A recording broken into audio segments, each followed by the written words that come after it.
আমাদের জন্ম তো আমরা সবাই জানি 84 লক্ষ বার আমাদের জন্ম হয়েছে, আর এভাবে হতে থাকবে। আমরা যতদিন না আমরা এই নামের মধ্যে আসতে পারবো ততদিন আমাদের এমনি করে জন্ম হতে থাকবে। এখানে চৈতন্য চরিতামৃতে আরও বলছে, সংসারে পার হইয়া যে ডুবিবে সাগরে,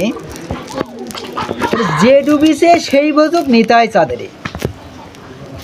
তাহলে সংসারের এই শৃঙ্খল মোহ মায়া থেকে মুক্ত হয়ে যে ডুববে এই সাগরে, প্রেম সাগরে, সেই ভোজুক নিতাই চাঁদরে। অর্থাৎ আর কারোর এটা বোঝার সুযোগ নেই, আর কারোর এই প্রেমের মধ্যে তার অবগাহন করার কোনো সুযোগ নেই, আর তার এই প্রেম বন্যায় ভাষার তার কোনো সুযোগ নেই। তাহলে সংসারের এই যে মোহ আসক্তি থেকে মুক্ত যদি কেউ হতে পারে, তাহলে এই প্রেম রস আস্বাদন করতে পারবে। আচ্ছা, আমি তো আগেই বলেছি যে মোহ থেকে আমাদের মুক্ত হওয়ার কথা, আবার এখানে বলছে যে মোহ থেকে মুক্ত হয়ে আমাদেরকে এখানে আসতে হবে। কিন্তু কলির জীব তো মোহগ্রস্ত, আসক্তিগ্রস্ত, এই সংসারের প্রপঞ্চময় পাপময় একটা কপটতাপূর্ণ দুঃখ ব্যাধির সাগরে হাবুডুবু খাচ্ছে। আচ্ছা, তাদেরকে কীভাবে এই মোহ মায়া থেকে কীভাবে মুক্ত করা যায়, কীভাবে মুক্ত করা যায়? তাই আমার শ্রীমান মহাপ্রভু, যিনি পরম শান্তির বারতা প্রদায়ক, আমার এই মহাপ্রভু, তিনি বলা হচ্ছে, প্রভু মোর রাধারমন সদাই দুঃখিত মন জীবের এই দুর্দশা দেখিয়া।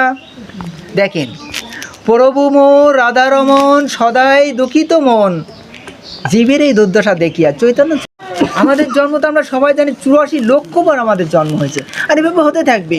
আমরা যতদিন না আমরা এই নামের মধ্যে আসতে পারবো ততদিন আমাদের এমনি করে জন্ম হতে থাকবে। এখানে চৈতন্য চরিতামৃতে আরও বলছে, সংসারে পার হইয়া যে ডুবিবে সাগরে, যে ডুবিছে সেই বোঝুক নিতাই চাঁদরে। তাহলে সংসারের এই যে শৃঙ্খল মোহ মায়া থেকে মুক্ত হয়ে যে ডুববে এই সাগরে, প্রেম সাগরে, সেই ভোজুক নিতাই চাঁদরে।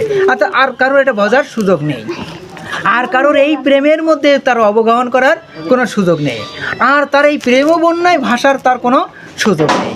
তাহলে সংসারের এই যে মোহ আসক্তি থেকে মুক্ত যদি কেউ হতে পারে, তাহলে এই প্রেম রস আস্বাদন করতে পারবে। আচ্ছা, আমি তো আগেই বলেছি যে মোহ থেকে আমাদের মুক্ত হওয়ার কথা, আবার এখানে বলছে যে মোহ থেকে মুক্ত হয়ে আমাদেরকে এখানে আসতে হবে। কিন্তু কলির জীব তো মোহগ্রস্ত, আসক্তিগ্রস্ত, এই সংসারের প্রপঞ্চময় পাপময় একটা কপটতাপূর্ণ দুঃখ ব্যাধির সাগরে